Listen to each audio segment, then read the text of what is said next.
hey, well, you asked for these kind of stats and you asked for this controversy type thing. But a global pandemic is I don't think anybody should be punished from this. I don't think if DeGrom goes out there and he's 4-3, like you said, and he's still DeGrom, obviously the strikeouts may not be there because it's going to take him a while to get going. But I wouldn't look at anybody any different. But who knows with the writers? And I'm going to be very careful how I speak about the writers. But what I'll say is there's a couple cases in terms of the Hall of Fame where I'm always kind of scratching my head and saying I don't know. And correct me if I'm wrong, but I don't think Ken Griffey Jr. was a unanimous vote in, was he?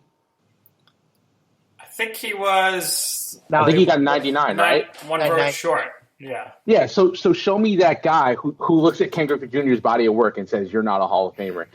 So with the writers, again, a lot is unknown. I don't know what they I think they have different filters on certain things, but I think as human beings, I think we can all agree that I don't think anybody career-wise or anything like that in terms of their image should suffer from this. I don't see an asterisk being next to DeGrom's name or anybody like him. All right, and Joe C., you're a Yankee fan, so of course you remember Jabba Chamberlain in Cleveland getting swarmed with gnats. How do you think the Asian murder hornets are going to impact this season now that they're in the East Coast and they're here to stay? Will it be swarming stadiums? Sometimes in spring training you see all those bees in Arizona. How will this impact the game? I feel like if that impacts the game, then we're all screwed, much more than we initially believed. So Joe Q, what are some of the toughest conditions you've had to play in? I would imagine being in New Mexico or Texas or Arizona, especially in July and August. It's got to be pretty brutal out there. I'm an East Coast guy through and through, so I've dealt with some pretty bad humidity. When you first get out there, the dry heat is actually pretty refreshing. Usually it comes with some altitude as well. I think the weirdest conditions that I've had to deal with, I'm going to mix it between Kansas and West Texas. When I was in West Texas, they would have these dust storms, like little mini tornadoes, nothing that would harm you, but they run across the field. And sometimes they don't stop play for them if they're not big enough. So that's interesting because it's just a little distracting and things like that. Kansas was the first time that I kind of dealt with a tornado threat. So we were in the middle of one game, and I remember, just like out of a movie, you just hear the siren going. And the umpires knew what was going on. They made sure. So we just went back into the clubhouse and hoped for the best. So and that's all you can do. So from that aspect, that's pretty much it. And those are I think those are the two ones that stand out most. I don't know. I kind of enjoy playing in Arizona. I really enjoy that dry heat. My body always feels real good there. I think my body enjoys higher altitude. I'm always a high cardio guy anyway, a speed guy. So I think it gives me a little bit of an edge. So I don't mind it. So obviously you were ramping up for this season. It was going to be a big season for you, especially with pitching wise. So how have things changed as far as your working out and preparation? Because obviously right now you'd probably be doing some sort of team or activities. How are you staying in shape and making sure you're not overthrowing or hurting the arm and whatnot? Yeah, being really creative and optimistic each day. I think waking up on the right side of the bed is half the battle. I think mentally is where you need to win the battles now. Just doing some prison workouts at home. But as a baseball player, number one, I don't want to overextend myself. So they give you a call and say, hey, we're starting in 2 weeks. Obviously, they're going to give you time to, come out of this quarantine and shake off the cobwebs. But as a baseball player, I don't need to be looking like Arnold Schwarzenegger and lifting all these weights and everything like that. I want to maintain my body and maintain my arm. But one of the biggest strengths I had in terms of maintaining my arm health later in my career was running. So it's been a little taboo now, with having to go out with a mask, just trying to go out on what I feel are off times where there's not as many people. As you mentioned, I'm in Jersey City. So it's basically a lot of high-rise buildings close together, a lot of people out. And as the weather's getting warmer, you'll see more and more people out there. Some have masks, some don't. But I think mentally is more where I'm keeping myself prepared. I think if my mental is on point, the physical will follow right behind. And I think that It's never good to sit on the couch and watch Mets classic reruns and eat Cheetos, but it's tempting. It's tempting. How would you feel about if whatever league you're in is like you got to play in a mask? Like with that, I can imagine that being very hard to breathe. It reminds me of the time where do you remember when David Wright was trying out that new helmet, and he eventually got hit in the face, and he eventually ended up giving it the boot, and you can even take a guy like Giancarlo Stanton, another New York guy. When he got hit in the face, everybody started wearing those shields. I think it would suck at first. I think it'd be super distracting. But like anything else, with repetition, it'll just kind of become and feel normal. Yep. Become one with the mask, so to speak. But whatever is best for player safety at that point, I'd be all about. Yep. And Joe C. Speaking of getting hit in the face, UFC's coming back. Dana White does not care. He's ready to go. So it feels great to actually have a legitimate sport. Hey, hold on. WWE's been going on nonstop here. I said legitimate, not staged. But yeah, so Dana White has been aggressively trying to keep this event together over the course of the last month. And then there have been 1,000 different rumors about where he was planning to hold us. First, it was a secret private island. Then it was on Native American ground in California. There were some rumblings about having it at the WWE Performance Center with an agreement from Vince McMahon. We have finally settled on Jacksonville, Florida. So we have UFC 249 on Saturday. And so I'm the big UFC guy between me and Nick.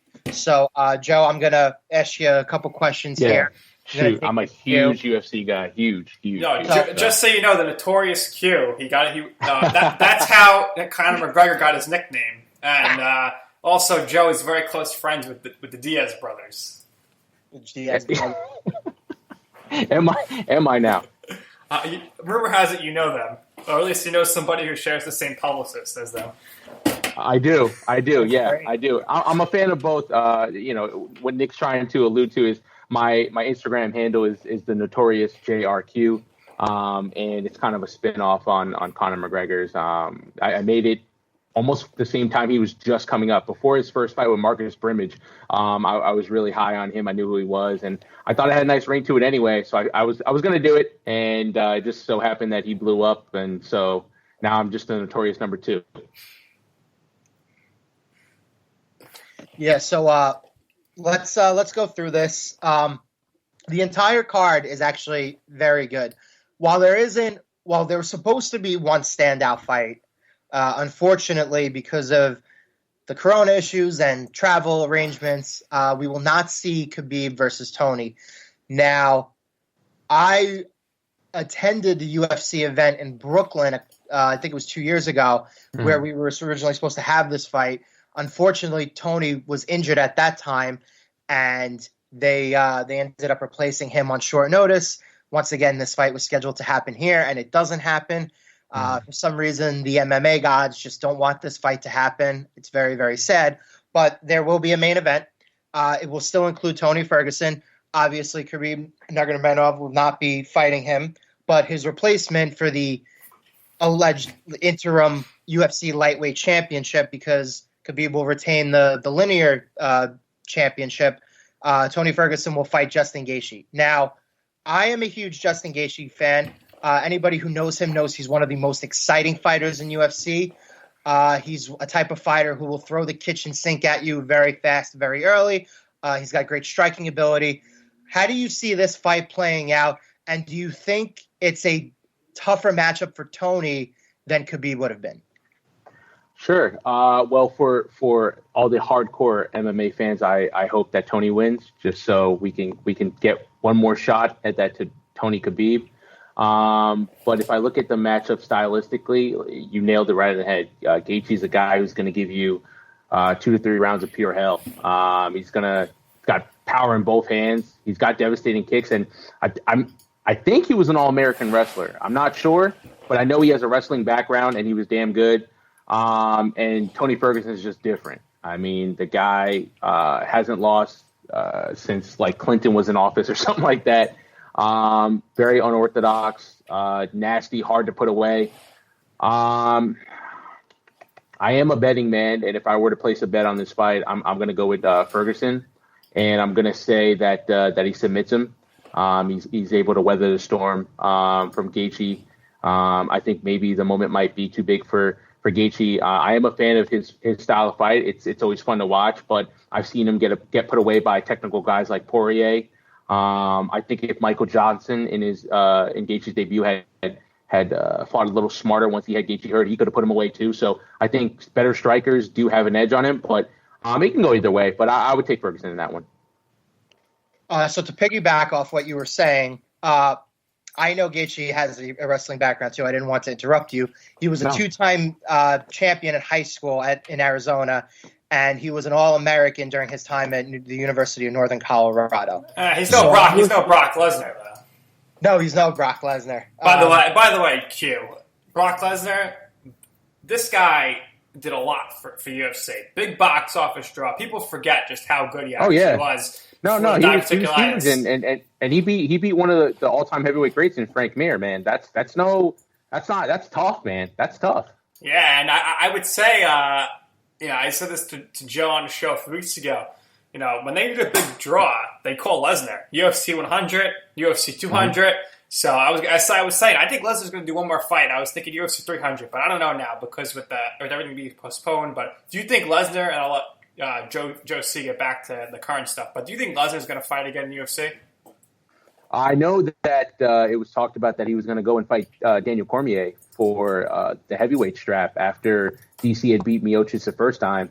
I know that kind of fizzled out, and then obviously that Cormier losing to Miocic the second time kind of put an end to that. They're going to fight a third time. I would say why not? Dana White loves him. Brock Lesnar's a beast. He loves coming in and putting his manhood on the line. I respect him for that. So I would say yeah. Why not? Here comes the pain. So I'm going to get back to this. So I totally agree on your Ferguson take. I think he's going to submit him too. I think it's likely we see it happening in round 3 or 4 because I think it's going to take a couple of rounds for Gaethje to tire himself out and for Ferguson to find his groove in the fight. But I totally agree with that.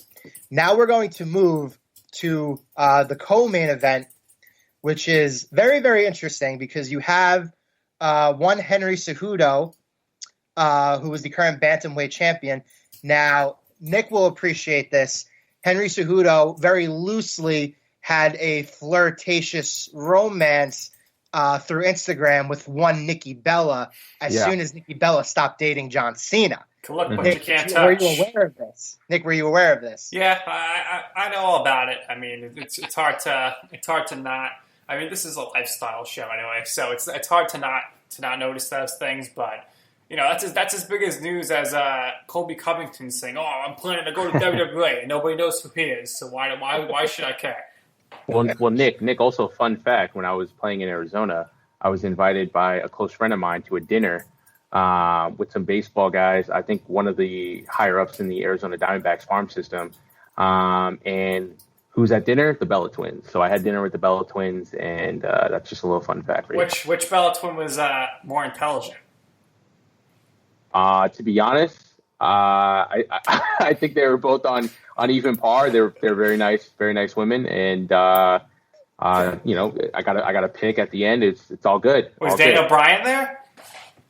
The Yes Master? No, he was not. But Daniel Bryant plays a big role in baseball culture for a long time, and I don't know if it's still going on in clubhouses around the world. But his Yes thing, that's a big one. That's a nice early season.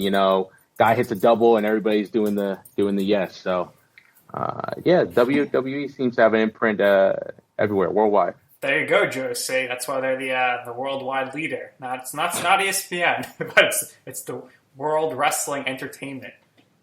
That's a great fact that you had dinner with the Bella Twins. I'm jealous. I did. I'm going to be honest with you. I had no idea they were going to be there. They were just there, and I was like, okay, this is happening. Let's do it. That's amazing. All right, so we'll go get back to 249. We'll analyze the co-main event here. Henry Cejudo is defending the Bantamweight Championship against 35-year-old Dominic Cruz. Now,